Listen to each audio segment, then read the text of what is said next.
आप लोग दिलचस्पी लेने लगे इसलिए मैंने बातें शुरू कर दी, चूंकि इस तरह की बातें लोग करते कम हैं जी। और करबला की बातें तो सुन रहे हैं लोग 10-15 साल, जब बचपन से आप सुन ही रहे हैं, हम भी आज लगातार 15-16 दिन से सुना ही रहे हैं जी। और मगर हम अल्हम्दुलिल्लाह बचपन बम्बई में मैंने 12 साल तक कि कभी मैंने हाय सकीना हाय सोगरा करके नहीं रोया, क्योंकि हमको मालूम है कि जो लोग हाय सोगरा करके रोलाते हैं, सोगरा नाम की कोई बच्ची ही नहीं थी जो रोए, जो बीमार ही नहीं थी। सोगरा तो जवान हो चुकी थी, उनकी शादी इमाम हसन के बेटे हसन मुसन्ना से हो चुकी थी, वो अपने शौहर के घर में थी, वो न बीमार थी न वो बच्ची थी। ये सब शिया और राफिजियों की कहानी है, रोने रोलाने की कहानी है। वो सोगरा है ही नहीं तारीख में जिस सोगरा का नाम लिया जाता है, जिसकी चिट्ठी की बातें की जाती हैं, हाय बाबा की बातें, मरसिया की बातें की जाती है, वह सिरे से गलत है, उसका इस्लामी तारीख से कोई रिश्ता नाता नहीं है। इस तरह बेशुमार वाकयात हैं जिसको लोगों ने अपने मन से गढ़ के बयान किया है। जैसे फिल्म लिखने वाला अपने मन से गढ़ के लिखता है, वो दर्दनाक स्टोरी लिखता है, फिल्म देखने वाले सारे लोग सुन के रोने लगते हैं, और उस स्टोरी को पढ़ के रिवाइज करके एक्टर उस पर एक्टिंग करता है, तो लोग देख देख करके रोने लगता है, गाना सुन करके रोने लगता है। एक गाना है वो शादी ब्याह के मौके पर जो लोग कैसेट बजाते हैं, उसको सुनने के बाद जिसका दिल थोड़ा सा कमजोर है, वो गाना को सुना, वो उस सुनने के बाद वह रोने लगता है। कोई लतीफ़ा सुना, लोग हंसने लगते हैं, तो लोगों का मजाज है कॉमेडी सुनना, हंसने लगना, या कोई ट्रेजेडी की बातें सुनना, अलमिया सुनना और रोने लगना। ये तो बंदों का नेचर है। उसी नेचर का फायदा उठाते हुए राफिजियों ने, शियाओं ने गढ़ गढ़ के बातें निकाल दी, और उन बातों का करबला से कोई ताल्लुक नहीं है। ताल्लुक क्या है? वही जो बातें मैं कहने जा रहा हूं, वही है करबला का पैगाम, वही है करबला का मैसेज। मैं तो अदना सा मौलवी हूं। एक बहुत बड़े मुहद्दिस आजम पाकिस्तान का नाम सुना होगा, मुहद्दिस सरदार अहमद खां रहमतुल्लाह अलैह का। वो बरेली शरीफ में पढ़े थे, मुफ्ती आजम हिंद के जमाने में वहां यहाँ थे। पाकिस्तान का बंटवारा हुआ, वह हिंदुस्तान से पाकिस्तान चले गए। पाकिस्तान के सबसे बड़े मुहद्दिस, इतने बड़े वली थे कि एक पाकिस्तानी मुझको खाने काबा के पास बताया, नाम सुने हैं मोदी साहब पाकिस्तान का? मैंने कहा हाँ नाम सुना हूं। कहा उनकी एक करामत बताऊं? कहा मैंने बताओ। सारे सामने खाने काबा है, जहां सैयदा उम्मे हानी का घर था, जो अभी मताफ को तौसी किया है तो वो उसी तौसी में आ गया, वरना पहले वो तौसी में नहीं था। वहीं उसी जगह बैठते थे, सारे सुन्नी उलमा आते थे, बैठते थे, हम भी वहीं जाके बैठते थे। अब वहां वो बोला पाकिस्तानी मुहद्दिस आजम पाकिस्तान जिस मस्जिद में नमाज पढ़ाते थे, वो मकतब में बच्चों को पढ़ाते थे, मस्जिद ही में। बच्चा तो बच्चा होता है, खेलता कूदता था। मुतवल्ली आके बोला, हे मौलाना साहब, इमाम साहब, ये बच्चा दौड़ता है, अब इसको रोकिए। क्यों नहीं रोकते हैं? क्योंकि मुसलमानों का दिमाग में ही है कि मौलाना जो मदरसे में पढ़ाता है वह बिल्कुल ऐसा शरीफ बन के रहे बचपन से ही, ना लड़ाई करे, ना झगड़ा करे, ना घूमे, ना फिरे। स्कूल का बच्चा बस का शीशा तोड़े, वह दरख्त उखाड़ दे, दूसरों का घर तोड़ दे, सब चलेगा। मदरसे का बच्चा बेचारा देहात से चल के शहर में आता है पढ़ने के लिए, वो कहीं होटल देख रहा है, कहीं सड़क देख रहा है, कहीं मकान देख रहा है। लोग कहते अरे मौलाना साहब, बच्चा आपका सड़क पे घूम रहा है, वहां देख रहा है। यानी मौलाना साहब भी बाहर कहीं न जाए और मदरसे में पढ़ने वाला भी चुपचाप बिल्कुल शरीफ बनकर रहे, जैसे कि अभी ये आसमान से जमीन पे उतरा है। ये टेंडेंसी है, बच्चा बच्चा होता है। मैं कहता हूं इमाम शाफी 9 साल की उम्र में आलिम बन गए थे, और जब बच्चों को दर्स दे रहे थे, एक चिड़िया आई खेलने लगी, इमाम शाफी ने पगड़ी खोला और चिड़िया पे फेंक दिया, दोनों चिड़िया पगड़ी में फंस गई। अब शागिर्द आपके पढ़ रहे थे, कहने लगे हुजूर ये क्या है? महाजा ये क्या है? कहा अस्सबीयु फस्सबी वलो कान इब्नु नबी। बच्चा तो बच्चा होता है, चाहे नबी का बेटा क्यों ना हो, बच्चा तो बच्चा होता है। इस तरह से बहुत सारी बातें हो सकती है, मगर आप सुनिए गौर से। हमको उसने कहा कि जब मुतवल्ली बोला कि आप मामूली मौलवी साहब है, इमाम साहब हैं, कहा मौलवी साहब बच्चा खेलता है, नहीं ताकीद करते हैं, नहीं डांटते हैं। कहा कल इसी टाइम में तुम आ जाना जब बच्चे पढ़ने आते हैं। मुतवल्ली आया, कहा कि देखो मेंबर की तरफ गौर से देखो। जब मेंबर की तरफ गौर से देखा, दंग रह गया कि मेंबर पे मुस्तफ़ा जाने रहमत तशरीफ फरमा है, बच्चे खेल रहे हैं, हुजूर मुस्कुरा रहे हैं। सुभान अल्लाह। मुतवल्ली दंग रह गया। मैं तो एक मामूली मौलवी समझा था, ये तो अपने वक्त का वली और कुतुब मालूम हुआ। लोग 80 साल दरूद शरीफ पढ़ते हैं तो मुस्तफ़ा का दीदार नहीं होता है।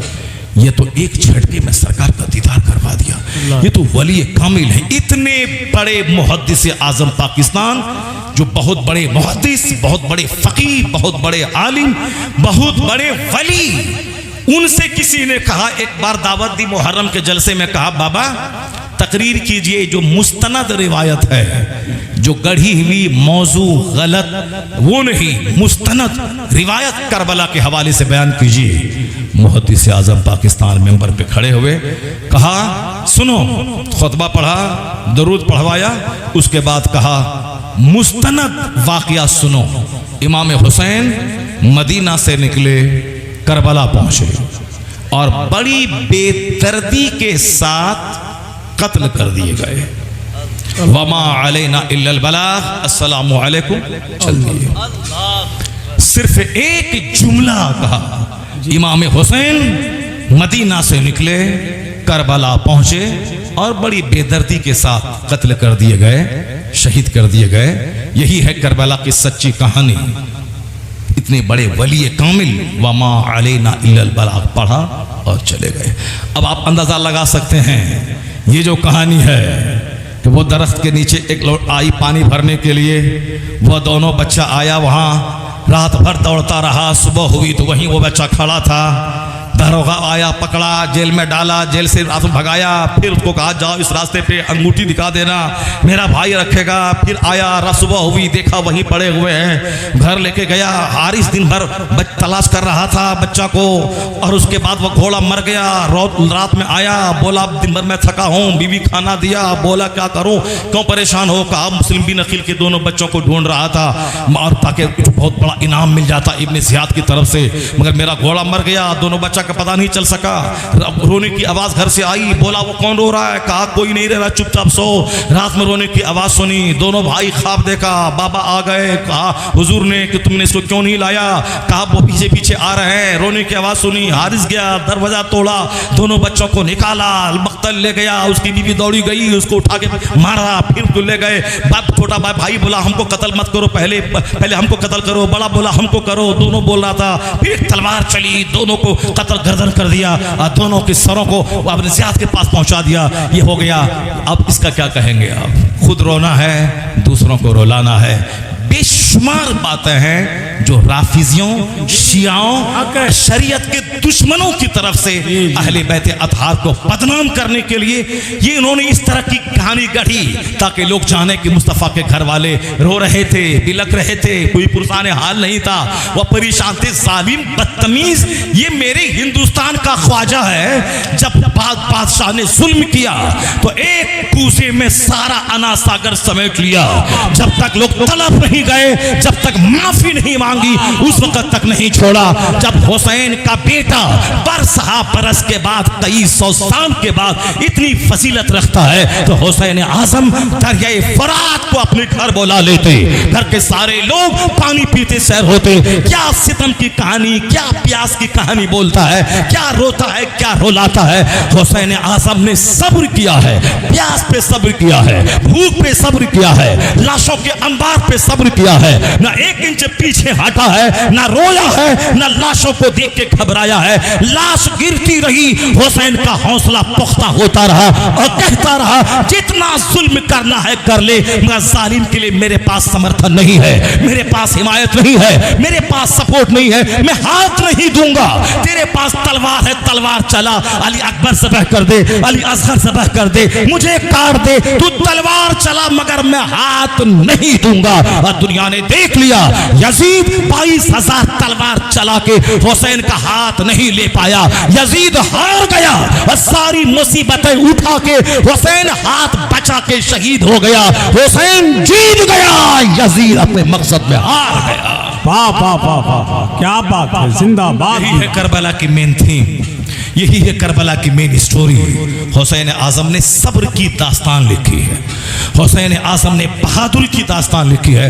मैं बताऊंगा कि हुसैन की कब्र से आज क्या आवाज़ आ रही है, वो मैं बताऊंगा, मगर पहले मैं उस तमहीद को मुकम्मल कर दूं जो मैंने 2 आयत पढ़ी थी, वो दोनों आयत को मैं मुकम्मल कर दूं। उसके बाद फिर मैं हुसैन आजम की कब्र से आज आवाज़ क्या आती है उसको मैं बताता हूँ। वो हाय हुसैना, हाय सुगरा, ये मातम, ये करबला, ये ढोलक, ये तमाशा तमाशा, ये किसने किसने मुसलमान इस्लाम को बदनाम करने के लिए दिया?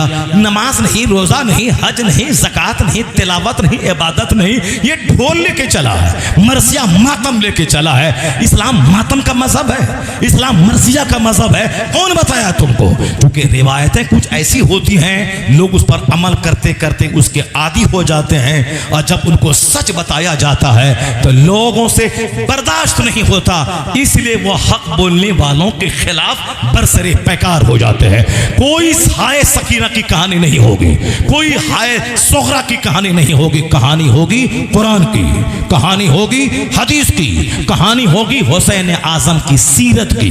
हुसैन आजम ने अपनी जिंदगी में 25 हज पैदल किया। इतना बड़ा हाजी कोई दुनिया में होगा जो 25 हज पैदल किया हो? उनके इस तकवा को क्यों नहीं बयान किया जाता? उनकी इस परहेजगारी को क्यों नहीं बयान किया जाता? बगैर दाने के, बगैर पानी के, बगैर प्यास के करबला में आए, सकीना आई, ऊंट के पाँव में लिपट गई। कौन बोला? तुम वहां जाके देखा था? वह सकीना वहां पाँव ऊंट के पाँव से लिपट गई। ये राफिजी, ये शिया, इन हुसैन आजम को कत्ल करने वाला आज अपने जुर्म पे पर्दा डालने के लिए सीना को भी मातम करने वाला असल जिम्मेदार यही है, जिसने इमाम हुसैन का साथ नहीं दिया, जिसने 150 से ज्यादा खुतूत लिख के बुलाया और तलवार को देख के डर गया। ये डरपोक कल भी डरपोक था जो हुसैन की मदद के लिए नहीं आया, और आज भी ये डरपोक है जो सीना तोड़ता है और चेहरा मारता है। बुखारी की हदीस में आया है, मन ज़रबल हुदूद व शक्कल जुयूब व दाबल जाहिलिया लैसा मिन्ना, ही इज नॉट अमंग अस। वो हमारे दरमियान का नहीं है, वो मेरे घरों का नहीं है। कौन? जो अपना चेहरे पे मारे, जो अपना कपड़ा फाड़े, जो जाहिलियत के दौर की तरह नौहा और मातम करे। हुजूर ने फरमाया वो हमारे घरों में से नहीं है। कोई बता दे कि ज़ैनब ने मातम किया हो, कोई बता दे कि शहर बानो ने अपने सर से दुपट्टा नीचे उतरने दिया हो, कोई बता दे कि इमाम हुसैन की बेटी सकीना वो अपने सर से दुपट्टा नीचे होने दिया हो। जो भी रिवायत है दुपट्टा खींचा, सब झूठ है, सब गलत है। इन खातून ने दुनिया में मिसाल कायम कर दी। जिस तरह हुसैन लाशों के अंबार पे 1 इंच न हटे, उसी तरह के खानदान की औरतें भी लाशों के अंबार पे न सर के बाल नोची, न दुपट्टा नीचे गिरने दिया, न अपने आप को बेपर्दा किया, न नौहा किया, न मातम किया। सब्र की तस्वीर बने रहे। मर्दों ने भी सब्र किया, औरतों ने भी सब्र किया। इन्नल्लाह मअस साबिरीन, इन सब्र करने वालों के साथ अल्लाह है, रसूलुल्लाह है। नारे तकबीर। अगर आपको वीडियो अच्छी लगी हो तो लाइक और शेयर और सब्सक्राइब भी कर दें।